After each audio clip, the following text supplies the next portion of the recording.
Hi Gabriella, thank you so much for joining me today. We're so happy to be here. Good.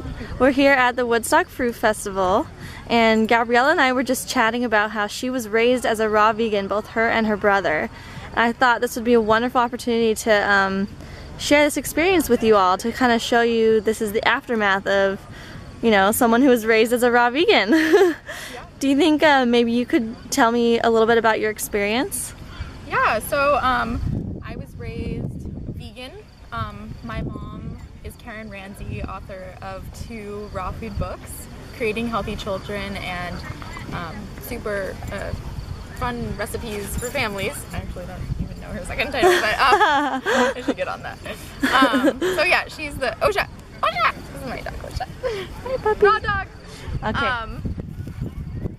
And so my mom got into veganism, and so she was into that even before I was born. And so I was raised vegan until I was 5, and then when around 5 years old, my mom got into raw foods. And so she just transitioned us, and it was really part of her own personal health journey, and she transitioned our whole family to be raw. So my brother and her and I all went raw, and so from about 5 until about age 12, I was pretty much 100% raw. And it was just such a great time of my life. You know, I didn't really question anything. I just ate whatever my mom gave me and enjoyed it. And then when I became 12 and 13, I started to become really interested in what other people were eating. I, you know, was definitely like succumbed to peer pressure and wanted to fit in with my friends. And so I started to kind of explore a little bit more. And we were raised homeschooled, so I wasn't really exposed to the mainstream from an early age and what the mainstream was eating.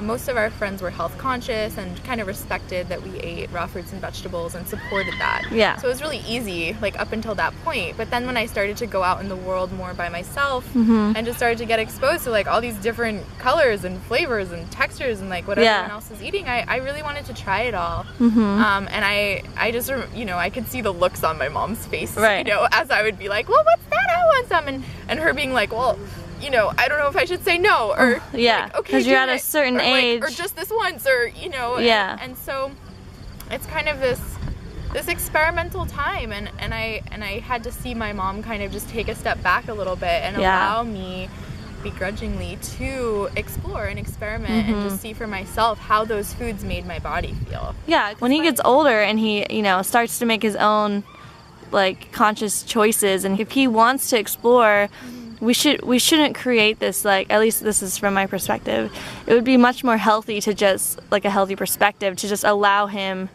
to explore on his own so that he could come back to it on his own and not feel like it's forced. You know, especially at that age. Because if your mom didn't allow you to explore, it would really feel really forced, and I feel like you might even have rebelled really far and maybe never came back. You know?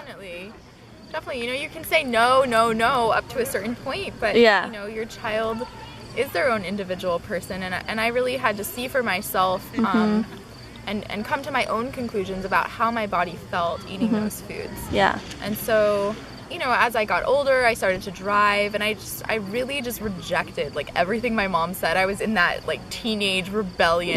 You know, whether your kids eat raw food or not, like a lot of teenagers are kind of like at a certain point they're like, Mom, let me do my own thing. Embarrassing me or something. And so I definitely went through that. I wanted to fit in with my friends. I started eating like pizza and ice cream. I started eating a lot of dairy.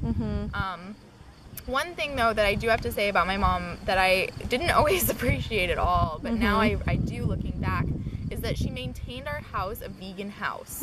So, you know, she couldn't really control what I ate when I went out. But in our house, she was like, our house is a vegan household. And so even though during that time I was eating other things outside, whenever I was home, she could still kind of get me to, you know, eat salads and fruit and all these sorts of things. And it really wasn't until I went to college that I was really on my own. Like, okay, I'm not at my mom's house anymore. I'm totally on my own, and I'm with all these other kids who were also on their own for the first time. And, you know, what are all the food choices that we're making? And so I went along with a lot of my friends, and I drank alcohol, you know, smoked, and, you know, ordered greasy Chinese food at 3 o'clock in the morning like everybody else. And that is when I really noticed my health declining for the first time ever. I think before, you know, when I was 12 and 13, I didn't really feel it as much. Like if I ate pizza or something the next day, I wouldn't really feel it. My body was young enough, I think. And then when I got to college, it was like those unhealthy lifestyle, like day after day after Yeah, because you weren't going home to mom's eating like healthy exactly, food. Right? It was like always, like, I didn't wake up and my mom like making me a green smoothie anymore. Yeah. Even though I didn't always want it. Yeah. And so that's when I really, for my own self, I made the connection that you really are what you eat, and you're gonna feel as good as the food you're putting into your body. And in those moments, I felt really grateful that I had the foundation that I did, and that I knew what I could do to help myself. Yeah, I was gonna ask you, like, do you, like, if you're happy that your mom, like, if you're happy now that your mom raised you as a raw vegan, like, you might have gone through phases where you're like, oh, mom. Yeah. But now, how do you feel about it? I'm so grateful now. You know, because I know how I felt eating that way. You know, and that's a gift in and of itself, to know what eating clean feels like from a young age. And not everybody has that. You know, kids who've been raised on a standard American diet and then come to raw foods, that may be the first time in their lives that they felt that way before. But I knew from before how I could feel. And so I knew I wanted to go back to that, and I also had the tools to go back to that, and knew exactly what to do.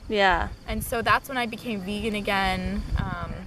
You were also talking about how you don't have the emotional ties to unhealthy foods that most of us do because of the way we were raised. Totally. Yeah, that's another thing that I'm super grateful for, is like, I don't have that like, oh, I'm sad and depressed, like I just need my bowl of macaroni and cheese or something. You know, I don't really have that. Whenever I'm like down in the dumps, I'm like, man, I need to go eat some more fruit, you know? Yeah, seriously. Because I know, like, that's what's gonna make me feel better. Yeah. And that's so amazing. I bet your mom is so happy that like both you and your brother came out. So your brother eats is now following the 80-10-10 diet again. And you maintain like a vegan lifestyle, including a lot of fruit, is that correct? Yeah, I mean, I'm mostly 80-10-10, and then sometimes like in the winter time and like with my friends, I'll have like, you know, a cooked vegetable soup or some steamed vegetables or something like that. So a low-fat vegan diet, mainly raw, low-fat raw vegan diet for your brother, and that's so awesome. Yeah. It's really great for me to experience talking with someone who was raised on a raw vegan diet, so that I could kind of know, like, not necessarily what to expect, but get ideas and insight as to what to do when he does get older. And I feel like naturally it'll kind of come naturally once I realize that he gets a certain age and certain consciousness, that if he's asking for a certain food, it might be better just to let him experience it. Definitely. You know, definitely. And then just so that way he can eat raw food on his own choice. He can come back to it like you do now. Come back and do it. Exactly. It's your own choice. So it's not forced. It's not just like because my mom said so, I eat raw food, but it's really that I believe in it and that I own that choice for myself. Yeah. And I think that kids kind of have to go through their, you know, who am I? What do I eat? What makes me feel good? That they kind of have to go through that process of learning for themselves. Right. Kind of without mom in the picture a little bit, just, you know, and people have it in all different ways. Some people, they don't ever go off. Yeah. And they just know. They're like, this is what I want, and this is how, like Cappy so far. Yeah, totally. And he's so awesome. Yeah, he's amazing. Yeah. And he's just like, I know that this is right, and he's just so steadfast. And then there's other kids who it's really beneficial for them to go off and kind of experiment for their own. And I know I can see, and I'm sure I'll experience it as well as a parent, that's like really hard to let go and to see that. But we have to trust that we've given our children the best foundation that we can. Right, that's really all we can do. It's just we give them the best foundation as they're really little and growing up, and then, you know, we have to set them free at some point. Yep. Yeah, and they're their own individual. That you've given them all the information, all the knowledge, and that and really the most to make their own decisions. Yeah, exactly. And really the most important is like the foundation, the start that we've given them. The fact that, you know, you and Elvis were breastfed, extended breastfeeding, and the fact that, you know, you were fed such healthy food that your immune system and your insides are healthy from the very beginning. I mean, what a blessing. That is so awesome. And you know, it has impacts on a very fundamental level. As my mom wrote in her Creating Healthy Children book, what a woman eats when she's pregnant is called imprinting.